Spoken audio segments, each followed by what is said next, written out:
Assalamu alaikum wa rahmatullah. My name is Mazen Mokhtar. I'm the Executive Director of the Muslim American Society.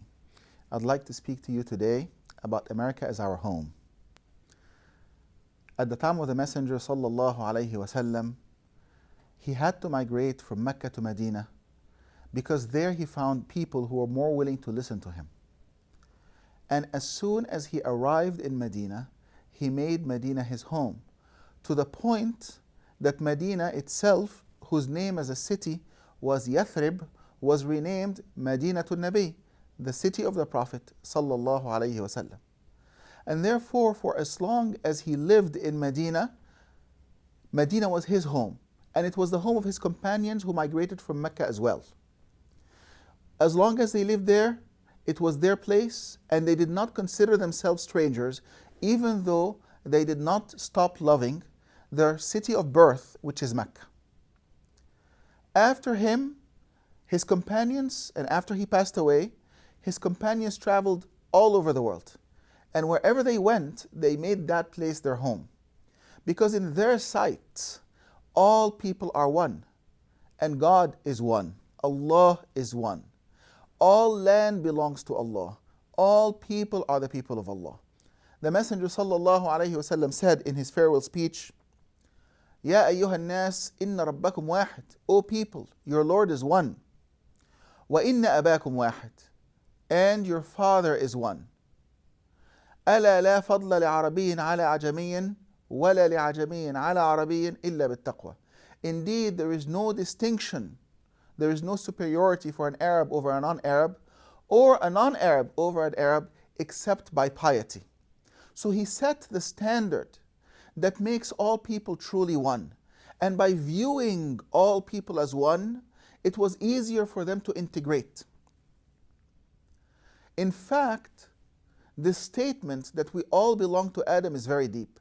He also said in the same speech, كُلُّكُمْ لِآدَمَ وَآدَمَ مِنْ تُرَابٍ. All of you belong to Adam, and Adam is from dust. If we think about it, there is something very deep about this concept. In fact, we are all cousins, literally cousins. First cousins, second cousins, third cousins. But we're all cousins. We all share the same grandparent, at the very least, Adam and Hawa. Which means that if we were to look at each other as cousins more, it would be much easier for us to treat with each other with the integrity, with the humanity, with the beneficence, and with the goodwill that Allah demands from every Muslim. We need to cross as Muslims beyond the concept of no racism.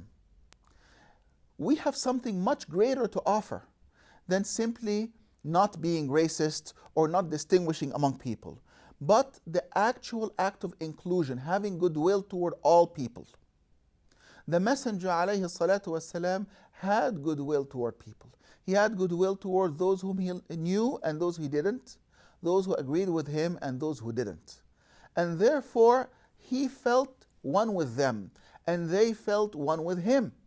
It was very easy for people to like him, because he didn't separate himself from his people. And that is the example that Allah tells us in the Quran. So Allah tells us in His book, for example, and we can read in several surah in the Quran, including Surah Hud, Allah tells us, prophet after prophet, how Allah subhanahu wa ta'ala considers the people of that prophet His people and His brethren.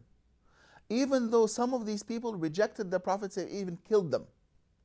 But it was always His people, it was always His brothers. Now we're here in America.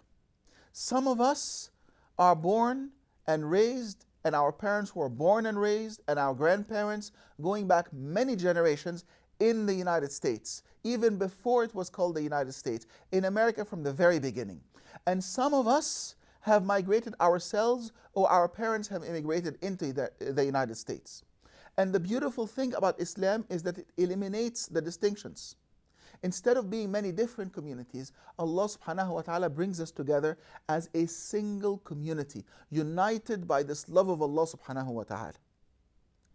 When we're able to think of ourselves beyond limiting ourselves to cultural identity, we can truly become a strong community. In fact, the stranger's mentality is a damaging mentality. The stranger's mentality is a mentality of mutual distrust. They don't necessarily trust the people they live among, and they don't trust that person.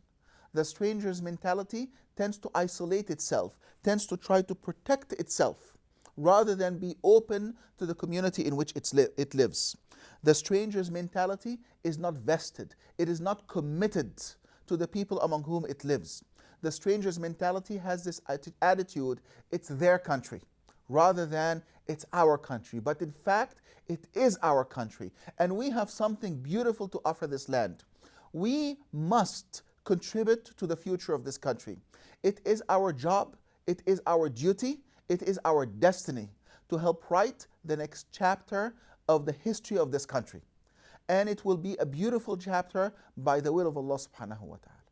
But it will only happen when we truly view ourselves as part and parcel of this land. The Messenger alayhi salatu wasalam, as I mentioned in the beginning, left Mecca and joined Medina and lived in Medina. In Medina, not only did he become one of the people of Medina, but all of Medina became his. So they viewed him as one of them, and he viewed them as one with him. He later said, toward the end of his life, that he is one of the people of Medina, one of the Ansar. And if the people of Medina were to go in one direction and all people were to go into another direction, he would be with the people of Medina. So he truly felt completely and fully part of Medina. And he did not move back to his home city of Mecca later on, when it was no longer hostile to him, but he continued to live in Medina. At the same time, he did not stop being one of the people of Mecca. So his Medina identity did not contradict his identity as one of the people of Mecca or one of the people of the tribe of Quraysh. That identity continued and continued strong. He loved that town, and he said that he loved it. And on the day that he left Mecca, he looked back at that town and he spoke to it as if it were a human being, and he said, "You know that I love you more than any other town, and I love your alleyways and your streets more than any other streets and alleyways, and if your people had not driven me out, I would not have left." Now, at that moment, almost no one who was Muslim was left in Mecca. He did not dissociate himself from Mecca because the people of Mecca were not Muslim. And he did not associate himself with Medina only because there were many Muslims in Medina. It was beyond that. He was of Mecca and he was of Medina because he had something to offer Mecca and he had something to offer Medina. And we are here, whether we are born and raised American or we migrated here, we have something to offer. We have something beautiful to offer this country and this land. And we must be part of it, and we must contribute to it, and we must contribute to it the best that we had to offer. The Messenger alayhi salatu wasalam at one point had the power, when Mecca was his enemy, to defeat them in war and to annihilate them. But he chose a different path. He chose to find a way not to defeat Mecca, but to win Mecca over. And at that time, Mecca was a center of evil and the center of resistance to his message.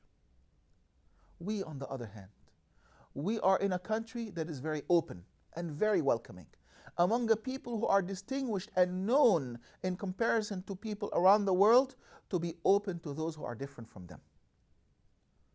And therefore, we have a better opportunity.